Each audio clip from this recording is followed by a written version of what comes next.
people no longer bound by their NDA, what can you now disclose? Story 1. There are power line transformers that predate WW1 still up and running in the US, and the utility companies aren't 100 sure where most of them are. They only find out when one finally dies. Someone over 100 years ago put up a transform that powered telegrams all the way to Twitter. Edit. Okay, so people are asking. We'll try to address everything. I worked in the telecom sector. That means I needed to know something about how utility poles operated. On my first day, they handed me a binder that was an idiot's guide to utility poles and made me sign an NDA on it. It was dumb because I am sure even back then it was public information. I really do not know more than I stated. I use low VA transformers at work and they are a black box of magic to me. Some people are mentioning PCBs, and sure, that makes sense. I don't know what they used to cool them 100 years ago. Transformers can last a long time. I have pulled multi-decade ones out of machines, so the idea that one hit the century mark seems reasonable to me, and I haven't questioned it. When my internship was over, I talked to a professor I knew about this, and she mentioned the thing. I'm not sure if this related to the multiple fires in California. My internship was in the Bay Area. And I sorta remember the binder being general, not that one particular area. Forgive me, but this was about 2007, so I can't remember this perfectly. The last day of my university, I stuck the binder on the shelf in the engineering section of the library. I'm not sure how to locate them or what they even look like. It was just a chart on paper. I admit the idea is really a cool concept, but based on what I'm reading here, if you found one, be very wary. Story 2. My NDA is still in effect, but I've covered my liability. A few years, with a previous insurance company I worked for, we fired an employee who had a nasty personality. Imagine a toxic gamer working in a call center, and that would be this guy. He had been the son or grandson of one of the board members, so he was untouchable. When his relative on the board got voted out, it was finally time for this little troll to be fired. His supervisor took him to a conference room to let him know he was fired, and he was escorted from the building by security. As the HR manager, I was tasked with clearing his desk and separating his property from company property. That was when I found a heavily used 5x8 notepad on his desk that had a list of names. Next to each name was a mailing addresses and details about how this ex-employee planned to harm these people. I did some digging and found they were all current or former clients of the company, and that they all had filed complaints against this monster. It was a hit list. I notified the board after I notified the police. He was arrested on unrelated drug and assault charges. The prosecutor now had to consider charging this guy for his hit list. Since she couldn't convince a judge there was a strong enough case, the prosecutor decided to impanel a grand jury. Since I was the individual who found the notepad, I was subpoenaed to confirm its provenance. Considering any other employee could have walked by and deposited this list on this desk, the grand jury decided to not move ahead to a trial. For the drug and assault charges, the former employee was sentenced to 16 years in prison.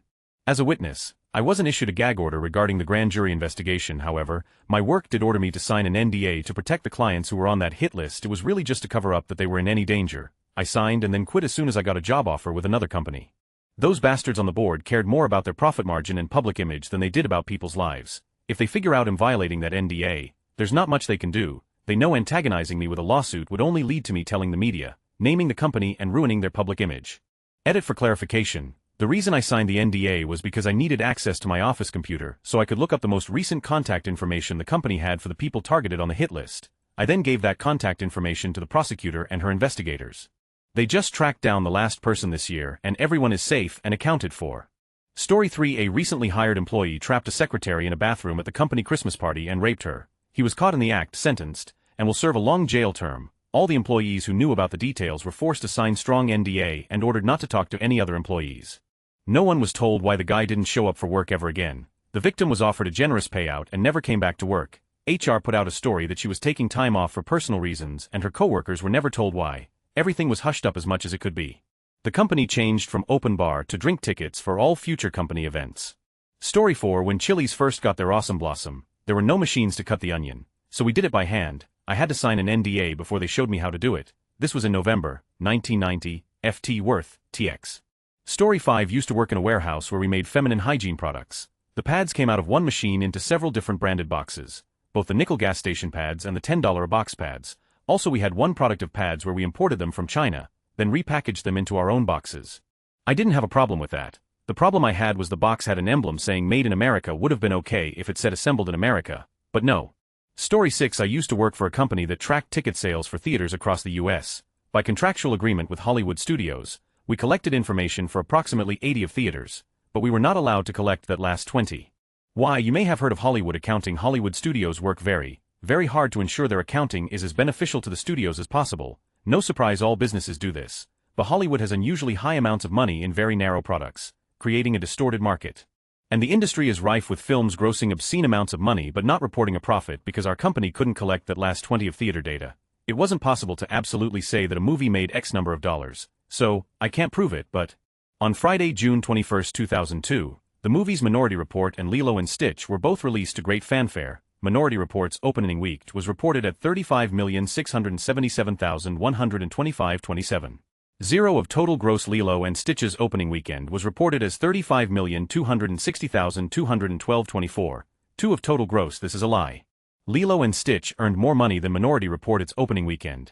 20th Century Fox couldn't have a Tom Cruise feature film being beaten by a cartoon, so someone at 20th Century Fox called Disney and offered a deal.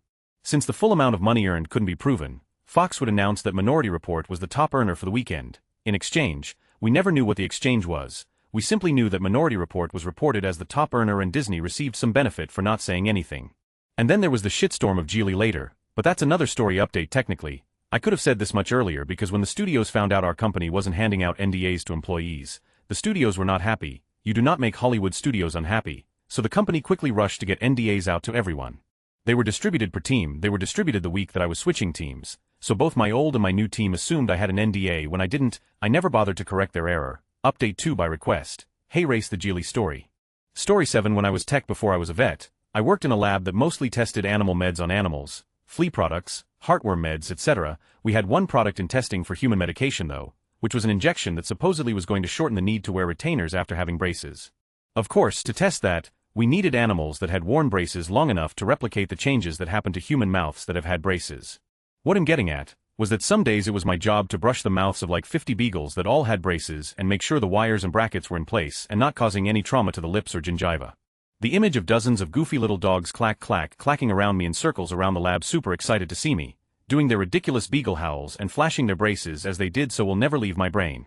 Story 8. We used the B-2 in the Gulf War in 1990, 6 months after its official first flight, and continued using it under different call signs throughout the early and mid-90s. We did night mid-air refueling missions with it to keep people from seeing it in use. It wouldn't officially enter service until 1997. Story 9. You know those Jackbox party games. They have a database full of about 100 Jackbox games that were pitched but not used, since rejected games often get featured in later party packs. Notably, one of those Jackbox games is called Cake. Won't detail how it works in case it does get released, but there is a rejected Jackbox game called Cake that exists and is officially documented for potential future use. Still bound, can't say where it was terminated 3 times by the same company for a disability. Ended up getting a rather large cash settlement from them to avoid taking them to court. They're bound not to say they terminated me. I gave them notice, and the next day I got a letter saying I was fired. That's not how that works, and am bound not to report disability discrimination or elder abuse that I witnessed. Funny story, NDAs can't prevent you from making a report as a mandatory reporter to a governing body in my state. I reported them anyway. They tried to claim I violated the NDA, and the governing body in my state went ballistic and slammed them with a 7-figure fine. The CEO, CFO, and CNO were all forced to quit. The place is currently facing a multi-million-dollar lawsuit for multiple negligent wrongful deaths. I didn't violate the NDA and kept the settlement, that a yacht manufacturer advertising a Kevlar hull need only install 2 square feet of a 3,000 square feet hull for the statement to be enforceable in court. Story 10. Work in film VFX. So there's a lot. Let's see. I mean, the obvious is always that studio interface movie. I've never worked on a film and heard the studio wants to reshoot this sequence and never had it turned out to be a good thing, but my guess is 99 of you know that. So a specific, there are so many good movies you'll never get to see because of studios. I mean, you'll see them but not until they're recut, res-hot, and completely devoid of any artistic vision that created them. People point to the Snyder Cut or now Suicide Squad, and I can honestly tell you if a film is over 50 million and not directed by Scorsese, Nolan or Tarantino, it's created by a mindless collection of studio executives who don't know about filmmaking. Ad Astra was incredible and would have been such a tribute to 2001, but the studio saw it and got scared of James making a slow-paced science fiction film that made you think.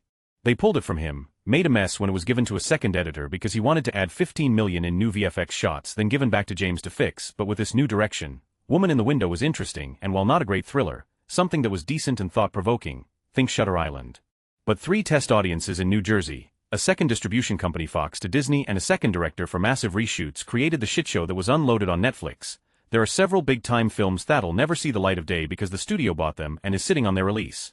Things you've never heard of with great directors and casts because the studio doesn't want to be associated with it for whatever reason. Weinstein was notorious for this, but several other producers have done the same. What's going on with Scarlett Johansson right now is way too common for everyone in the industry.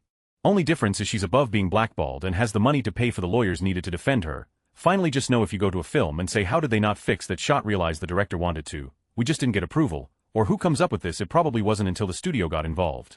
Story 11. I signed an NDA for a prominent American show where they take a certain type of business on the brink of failure and transform it to save the business. When the producers of the show found out my wife and I both worked there, they tried to fish through our relationship for TV drama. When they found out we have a solid relationship, they tried to convince us to fake our drama with scripted conflict. Long story short, we got fed up and quit during shooting. We were cut from the show. Oh well.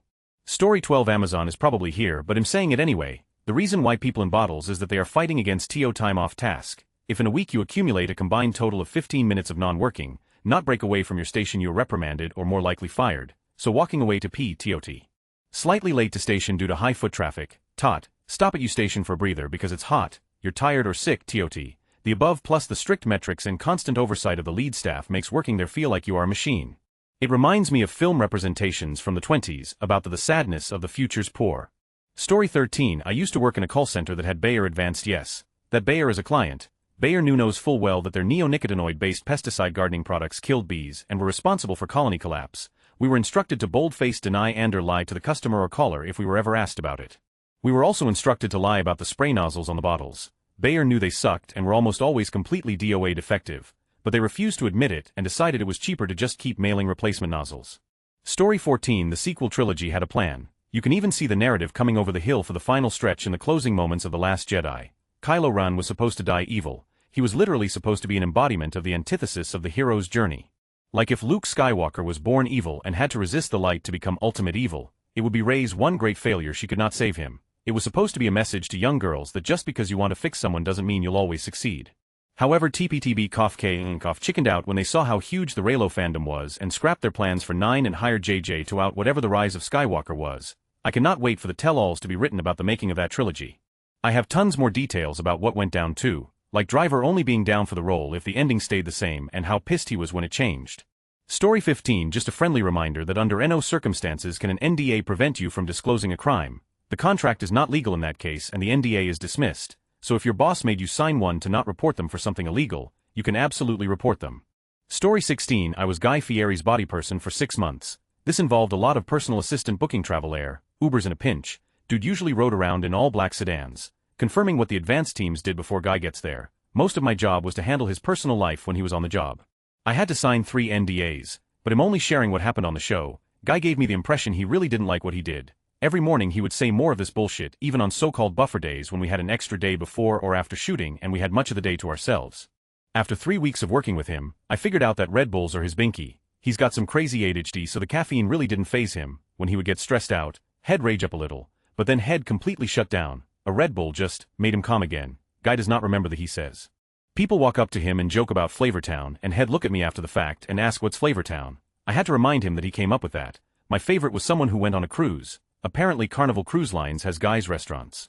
I haven't been on a cruise yet, you'll find out sooner or later anyway. This fan loved the donkey sauce that he put on his burgers. Dude deadass didn't remember he did that. I had access to his computer and I saw recipe drafts for D-sauce. There were scores of events similar to this. Every single time, Guy would have no idea. It sort of floors me that this guy influences so many people and he doesn't hate his fans, but he thinks interacting with people is a hassle. He legit doesn't understand why he's a celebrity, which boggles my mind how much effort he puts into his shtick. That one British chef who lied about cooking for the Queen has more cognizance about his fame than Guy. On a personal note, his family is full of sweethearts and I went above and beyond a few times to help them out. All I want to say about his fam, they're really nice people. Edit correcting something inaccurate I said. Robert Irvine lied about cooking for 4 US presidents, having a British knighthood, owning a castle in Scotland, helping make the wedding cake for Charles Diana. Some other things he never said. He cooked for Queen Elizabeth II. That sinking feel regrets the error considering it was over 13 years ago. Story 17. I found pallets of candy in the top of the racks that was behind displays and furniture in my Walmart. One pallet had been the home of a mother rat and her brood. Did you know rats don't like raisins but will eat the chocolate off and leave the raisins in a pile? Management decided to put the unopened bags of candy on sale in the clearance aisle instead of disposing the rat-infested pallet. Story 18. Uber was planning to make their own Google Street View for use in the app to better help drivers find riders and to map the world for driverless car technology, but they were going to use Uber drivers to capture the images for the Street View. The plan was to mail out inexpensive GoPro-like devices that magnetically attached to the roof of the driver's cars. Each would have SD cards that could be mailed back to Uber, routes would be generated and the drivers could accept them in the app and get paid. This plan fell through quickly and Uber eventually sources this data from third parties and ultimately abandoned their in-house driverless car ambitions. Also, Microsoft developed a really cool backpack-mounted camera that was going to be used for something like Google Street View. The plan was to take it into pedestrian-only areas so you could get imagery indoors like malls and in walking spots. The United States military snatched up the entire project for their own use, and that product was never released or even announced to consumers. Story 19. When Google Stadia was just a thing that was being thought about by the company, their totally useful helpful market research demo wasn't even a little indicative of what they were doing. They showed 5 seconds of a cutscene from what I think was an Assassin's Creed game, just a flying over a forest, and asked whether it was good. Story 20. I was part of the beta testing for DC Universe Online. I remember a few missions that were voiced probably just by developers, before they hired the voice actors to do it. I wish I had saved footage of it, but there was one where Supergirl was clearly voiced by a man doing a high-pitched falsetto voice. One of the funniest things I've ever seen. Story 21. Don't buy fine art except from a real dealer in a working gallery or a specific specialist. Never just anywhere. The Caribbean cruise industry is so full of vanity galleries. It's a scandal waiting to happen. Edit spelling. Story 22. Netflix has created a group of AI that will essentially be like the Skynet of streaming media. It can predict with crazy accuracy what you'll click on based on not only your previous views and clicks, but the time of year it is in your location, the weather going on outside your window, and the kinds of movies you like to watch when it's raining or snowing.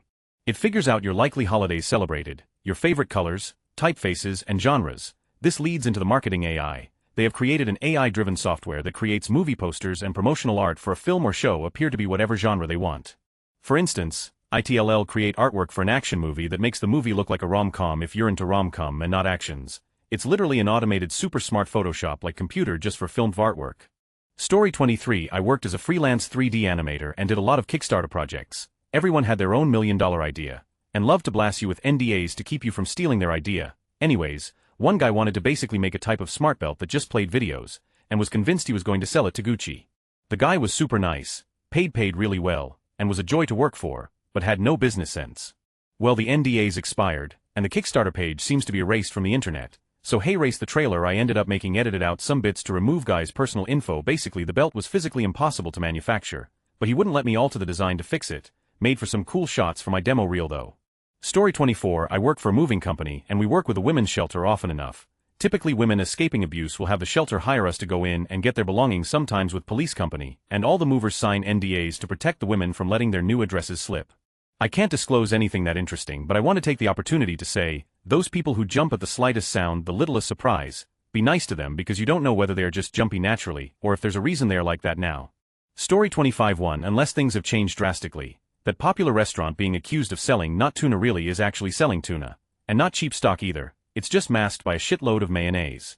2. They actually sent out their olives for DNA testing because they were sure one of the suppliers was selling them an olive of cheaper quality. Which also makes the tuna thing make no sense to me. 3. I knew about specials and new things way before they ever made it into the store.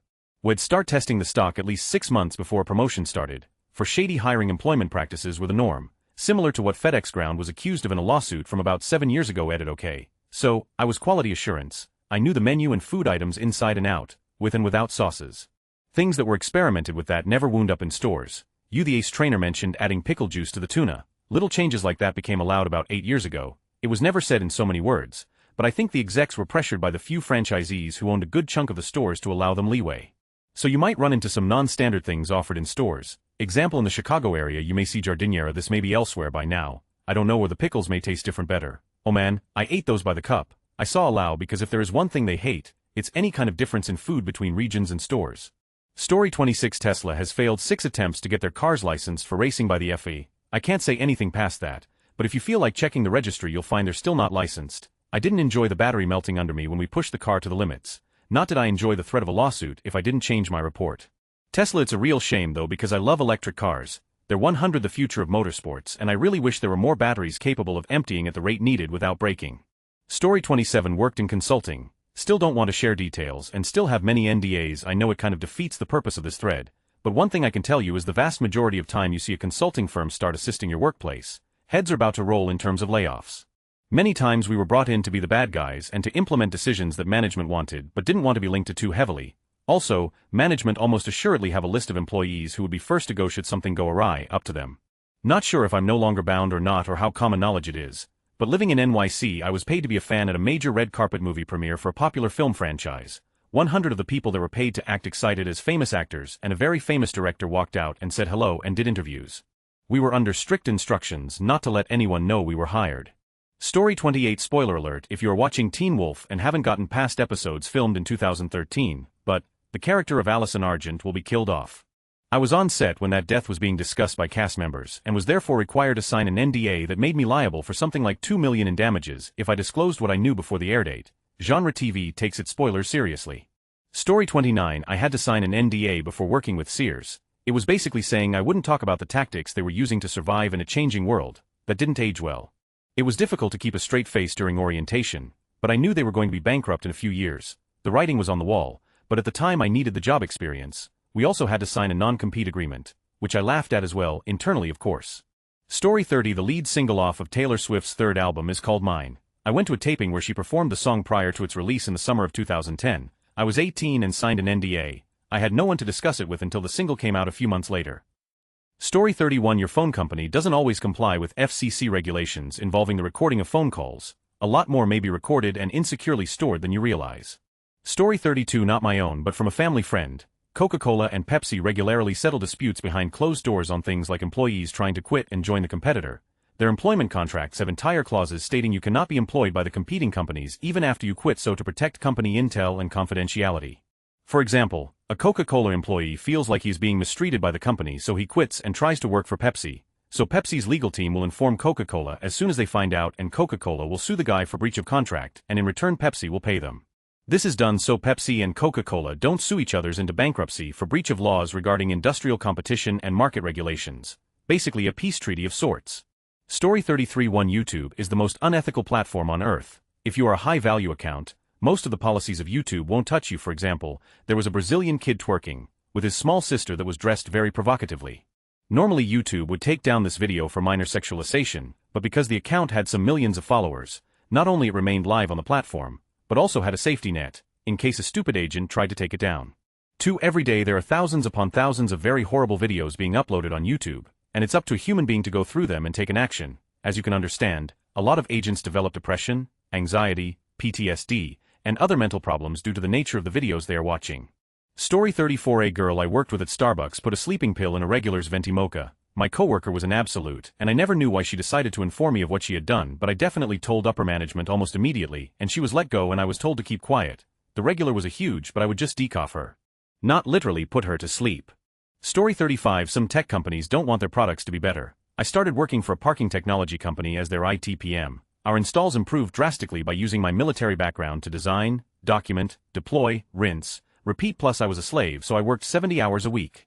Then when I expected the boss to be happy, he said don't make it work too good, we make money on service too. Since my methods were implemented, service decreased, which I thought was good and would drive in more sales. In the end, I was just working myself to death for someone without gratitude.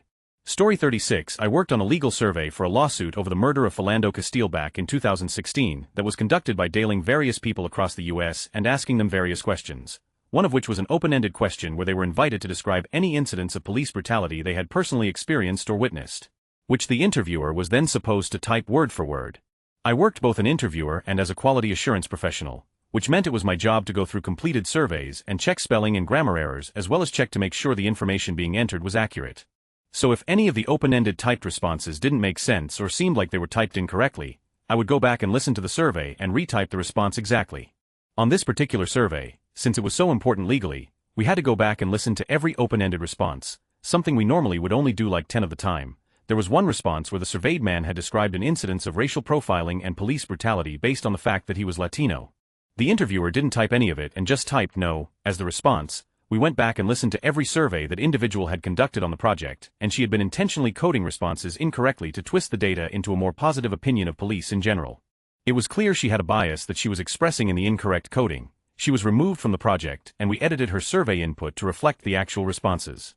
Story 37. Community-aged care companies hide family abuse of elders so they don't lose the client's contract, from assault, fraud, theft, etc. etc. I luckily work for a company that reports all suspected elder abuse, but I worked for a company that weaponized NDAs to hide the abuse.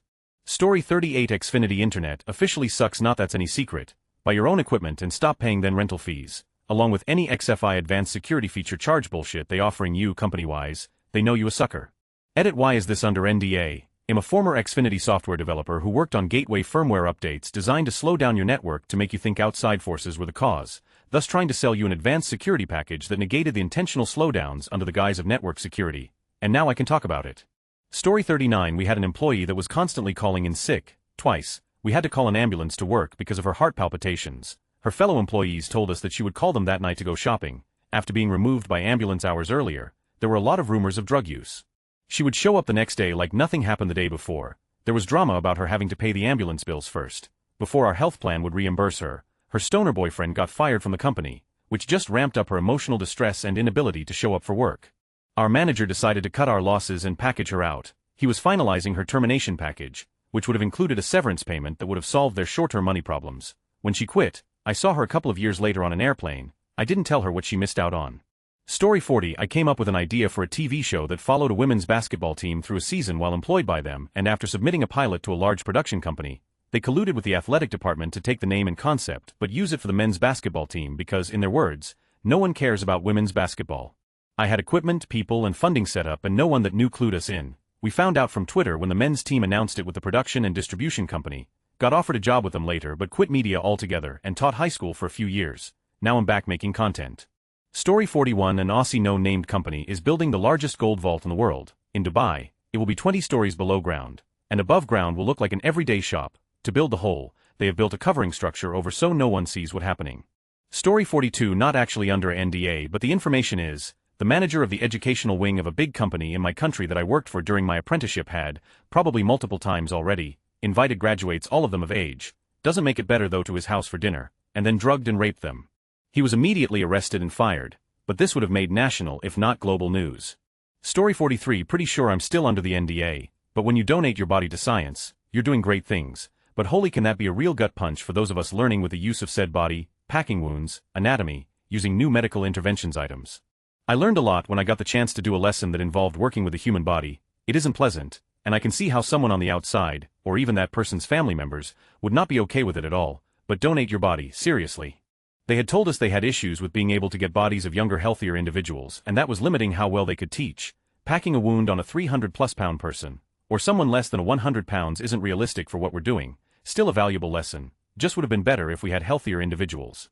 I think the worst was when our instructor had talked to us about how you'll hear a pop when you place a NCD. Look it up. It's cool as in my opinion into a patient, and just stab this guy with a scalpel. You could hear that pop, and he did it again and again and again. It made us kind of numb to that sound. Also, when this guy had basically slit the corpse's throat after putting in an advanced airway so we could see the anatomy behind it, was wicked. For those who had loved ones donate their bodies to science, know that we took great care in being respectful while also being able to learn valuable lessons. We all greatly benefited from those experiences. For those who are wondering if they should donate their bodies, you should. I wish I could do more of those classes, and I know many others who feel the same. They're such great learning experiences that can't be replicated with training dummies.